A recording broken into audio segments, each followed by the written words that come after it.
Hello, I'm Adrian, and welcome to Fight Scene Breakdown. Today we're taking an in-depth look at the final battle in Blood and Bone and comparing it to Black Widow's fight scene in Civil War. Michael J. White is one of the most talented and strong martial artists out there, and in this particular fight we get to see his Taekwondo background on display. As you probably know, Taekwondo has a significant focus on kicking, and when you're filming two people who know how to kick, you can get pretty fantastic results. The trick is to stay wide most of the time in order to see the full technique in motion and go slightly off to the side or reposition your fighters to make it look like every kick hits. Take a look at this exchange right here. We're at a low angle and slightly off to the side, as this way when Mr. White goes in for the roundhouses, he doesn't need to kick him that close, and a subsequent jump spin hook kick along with the sweep kick from his opponent look great.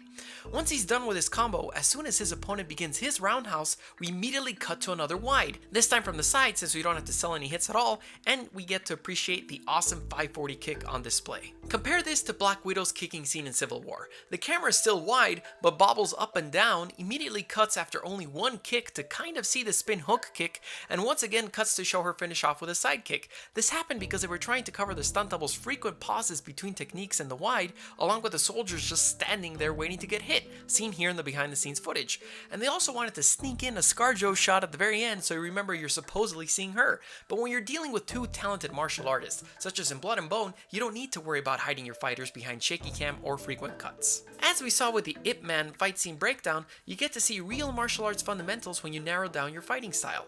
In Blood and Bone, you do get some hand-to-hand choreography including a couple punches and elbows, but by and large the focus lies on the kicks, and specifically Taekwondo kicks. You can tell by their fighting stance. Notice how they square off here? In Taekwondo, this is known as a closed stance because the back leg for both fighters is the same. This is the ideal fighting situation as more techniques are open to you. Also, a big part of Taekwondo is this fighting stance. The idea behind it is that you want to minimize yourself as a target, so you stand off to the side instead of buckling down front and center like a boxer or in Krav Maga. The fight choreography consists of a plethora of awesome kicks you guys have seen, like the jump spin hook kick and plenty of roundhouses, but let's go into stuff that is very Taekwondo. This double kick right here is useful for gaining distance in a fight and is done by launching one roundhouse and before the first one even lands, twisting your body to launch the second.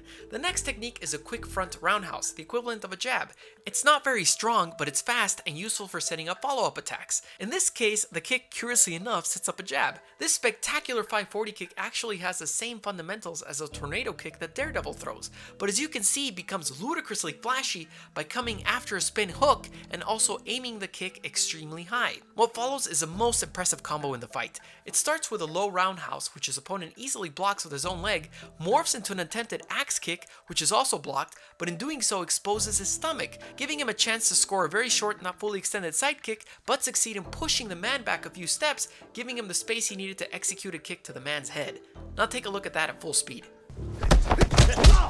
Wow. On Black Widow's side of things, we get to see her high-flying luchadora style immediately. Her first kick is accomplished by using the stunned soldier as a pole to swing in her drop kick to the man behind him. The subsequent push kick and knee take out the soldier by the vehicle. She then goes into a small kicking sequence which includes a standard front kick, the spinning hook kick, and the remnants of a side kick, as although you can't really see the technique clearly, this is exactly the position you end up in after delivering the kick. An important note here is that just like in punching, you should never let your leg just fall down after you kick. You need to bring it back in before you put it on the ground. A quick judo flip later and Black Widow is on her way. It may seem like comparing apples and oranges, but both fight sequences relied very heavily on kicks. But the neat thing is that putting these two sequences side by side brings to light the biggest difference between Hong Kong style action cinema and Western style action cinema. Where in the Hong Kong style, the cinematography and the editing is very non-intrusive and the performers bring the flashiness, in Western action cinema it's the exact opposite. The techniques are pretty basic and usually not very fast, but the quick cuts and shaky cam add the extra pizzazz.